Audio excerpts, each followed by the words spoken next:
everyone, welcome back to another video. Today we've got a bit of an old classic here.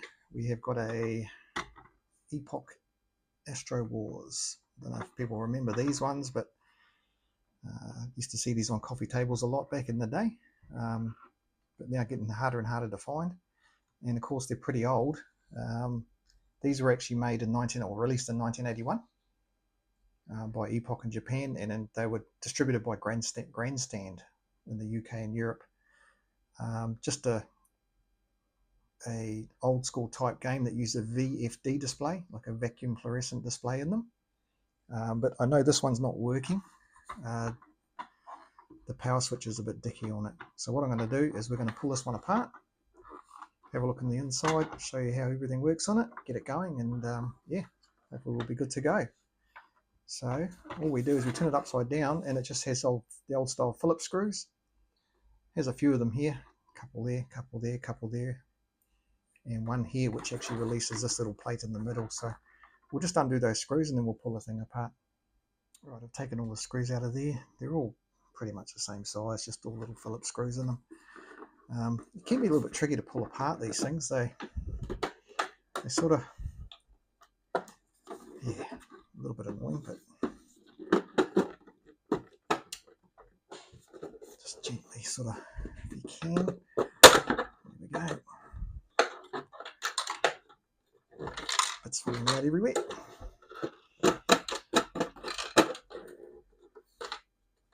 Okay.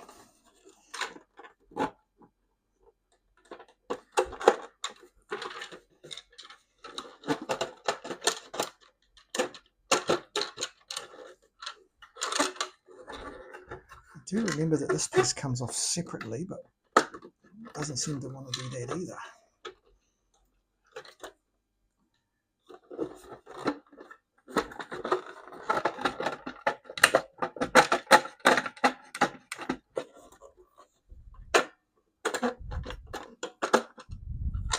A bit stubborn.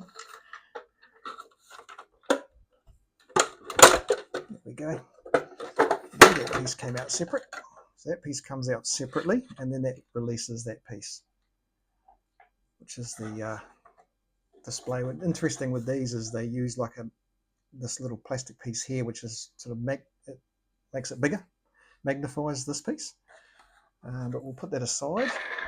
Put that aside as well. And then we've got all these bits all fallen out of it, which is all good. And that's just the control piece. But you can see how back in the days how they made the colors is they actually just put colored plastic over the top to give you different colors as the little things went down the bottom there.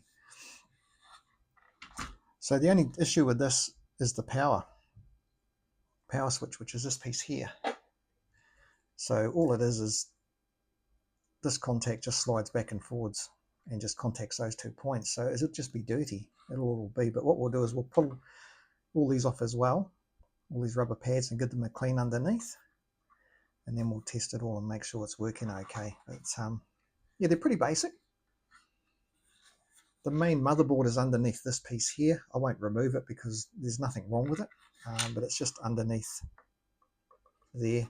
You can just undo these 4 screws and this piece lifts off and everything's under it. A common failure point with these is there's a transistor underneath and a diode that sometimes burn out, but this one doesn't have that issue, so I'm not even going to bother replacing it. So what we'll do is we'll get the stuff to clean these pads now. All I've got is isopropyl alcohol and a Q-tip, cotton bud. Give that a bit of a clean up I've removed the rubber pads as well. And so that's quite dirty. It's quite worn too. So what I might do, I might just get my little fiberglass thing and just get a little bit of just a little tickle with that, and then wipe it down again with the cotton bud. Yep.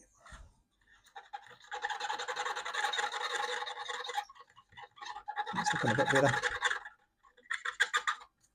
And then we'll do the same with the contacts on here. It's very basic how it works, but all it takes is a little bit of dirt and it just won't work.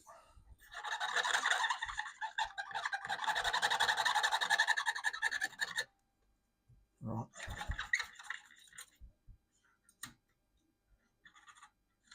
That's pretty much it. So what we'll do is we'll get this thing back together. Actually, what I will do is I will clean the back of these rubber pads as well. So I'll quickly do that, put them back on, and then we'll slap the case back on and give it a test.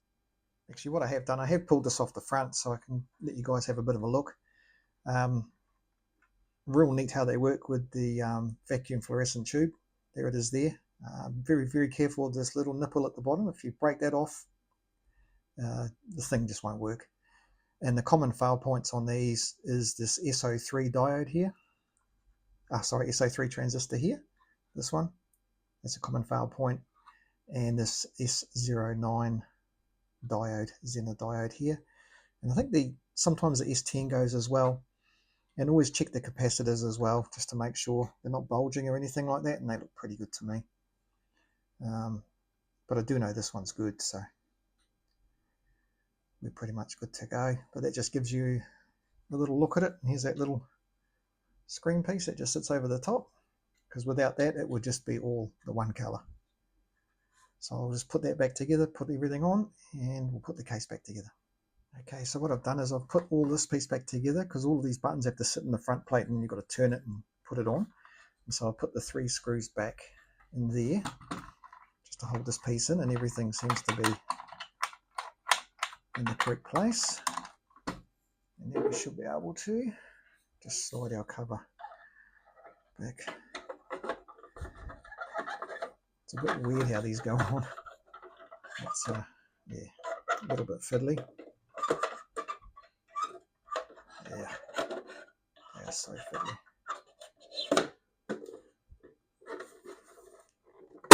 There we go. Clip it on like so, and then I'll button up those 4 screws, and we'll pop in some batteries and give it a test. Okay, so these things take C-size batteries, 4 of them, which I've got here. Pop those in.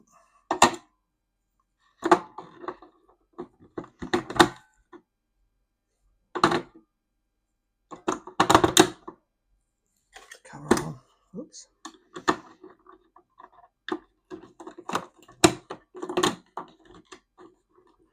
Yeah, fiddly.